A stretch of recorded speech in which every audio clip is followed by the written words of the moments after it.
Hello, my name is Weston Clay, and I'm a psychotherapist at My Therapy NYC. In this video today, I want to introduce you to a concept called the window of tolerance. This concept was originally developed by Dr. Dan Siegel and is something that therapists often refer to when they are working on something like trauma processing with a client. When we're doing something like processing trauma, we want to be in touch with our emotions, but we want to make sure that we're in touch with them in a way that feels stable and safe and not overwhelming. And the window of tolerance gives us a way to kind of gauge where a client is and whether they are in that place where they're able to engage with their emotions safely. And if not, it gives us some ideas of what we might be able to do to help them to get there. So I'm going to tell you a little bit about the window of tolerance, but first I want to talk about the two ways that we can be out of the window of tolerance. So the first way is what we call hyperarousal. And this really looks like the fight or flight sort of response where your emotions are really high. You might be experiencing like a spike in anxiety or panic symptoms and tend to feel just sort of overwhelmed. Hyperarousal is often at the root of trauma because when we experience something that is traumatic, a lot of times we are emotionally overwhelmed. And this is how this becomes trauma because that memory is so charged with emotion that it's not stored like other memories. And if we are reminded of that experience, whether through thinking about it or just being reminded of something similar to it, we might experience a flood of those emotions coming back. And we might find ourselves back in that hyperarousal state. So if a client goes into a hyperarousal state in therapy, what the therapist is going to want to do is to help get them grounded.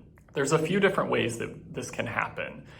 Focusing on deep breathing is one, feeling the ground beneath your feet, focusing on the safety that you feel in the relationship with your therapist can also be a good way to get grounded and come back to a place where you're able to engage with those emotions in a way that's tolerable. The other way that we can go out of the window of tolerance is through what we call hypoarousal. And this is more of a freeze response if we're thinking about our sort of fight, flight, freeze responses. And when we're in hypoarousal, what tends to happen is we tend to kind of get numb or do what we call dissociate. Dissociation is what happens when we disconnect from our feelings or another part of our experience. So sometimes in therapy, a client may be talking about something, a highly distressing experience, and really feel nothing at all, feel quite numb or disconnected from the emotions of that experience. And this is what we would call hypoarousal.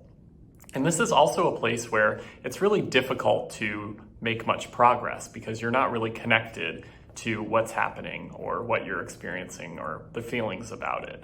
And so if this happens, a therapist might also do some grounding techniques because a lot of times that person is feeling disconnected from the present moment as well. So deep breathing, feeling the ground beneath your feet, feeling the safety of that relationship with the therapist can sometimes help that person to get back in touch with those feelings and out of that hypo-aroused state. You might also have your therapist help you to identify what feelings you think you would be having if you were feeling something. So if you're kind of numb or disconnected, your therapist might ask, well, what do you think you'd be feeling beneath this numbness? And that can be a way of kind of reconnecting with the emotions as well. So those are the two ways that we can be out of the window of tolerance. What does the window of tolerance actually look like? Well, it's being able to be kind of engaged with the emotional charge of an experience. So if you're thinking of something like a trauma memory, being able to really feel the feelings associated with that memory, but not in such a way that you're overwhelmed or that you end up disconnecting from it. So one way to think of it is almost as if you have one foot in the present moment and you're connected with your therapist and what's happening right now, and the other foot is in that memory. And so you're able to still stay connected with that memory and all the emotions associated with it. And so what really is the marker of being in the window of tolerance is tolerance, being able to feel the feelings associated with that distressing experience, but also being able to tolerate them. And this is something that's, for people who experience trauma, is often a new experience. And that's why it's really important to process something like trauma with a therapist, because they have the tools to help you to be able to get in touch with that experience in a way that feels tolerable and safe. The window of tolerance is also a useful thing to think about in other ways. And I want to tell you a few ways that maybe you can use this concept for yourself when you're not in therapy. So one way is if you're doing some sort of emotional processing of your own. So one idea would be journaling. A lot of people like to write in journals to process their feelings, process what's happening in their lives.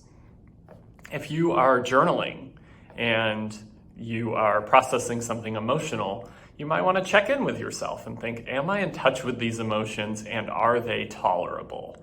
If you find yourself feeling emotionally overwhelmed, then you're probably not having a very productive experience of processing those emotions, because it's just too much, right? And so being able to ground yourself, take a step back, do some breathing, might be a good way for you to get back grounded into a place where the emotions are tolerable, so you can feel them and tolerate them. Or if you're doing something similar like journaling and you find that you're really disconnected from what you're writing about, then you might be finding yourself in more of a dissociated or hypoaroused state. And so if that's the case, then you might want to take a moment to, again, ground yourself and really see if you can reconnect to the emotional piece of whatever it is you're working with. Of course, if whatever you're journaling about is overwhelming and it's too much for you to handle on your own, that's totally okay, and that's totally normal. And that would be a good indication that seeking out therapy would be a good idea, because maybe you need some help in being able to process whatever it is that you're dealing with. Another place that you might want to think about using the window of tolerance is in the context of interpersonal conflict. So when we're having a fight or an argument with a partner or a family member or some other person who's close to us in our lives, we do have the risk of going into either a hyperaroused or a hypoaroused state. So in the context of conflict, hyperarousal might look like feeling completely overwhelmed or really angry and dysregulated.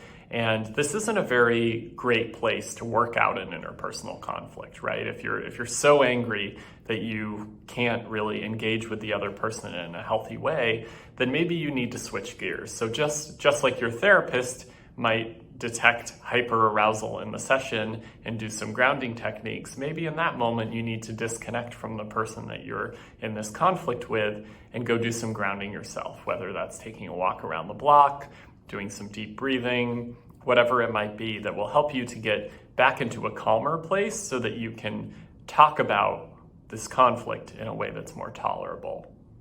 On the other hand, you might also experience hypoarousal in the context of conflict. So this could look like freezing up or disconnecting or really feeling like you're not feeling anything about the other person or the conflict that you're having. And this can be unproductive too, right? If the other person gets the sense that you're not feeling much, they might think that you don't care about the conflict, or you might even kind of just want to disconnect from them. And so if you're in this more hypoaroused state of sort of dissociating or disconnecting, you might want to also take a little bit of a break and think about, well, why does this relationship matter to me? Why is this important? And how do I feel about this person in this situation that we're in?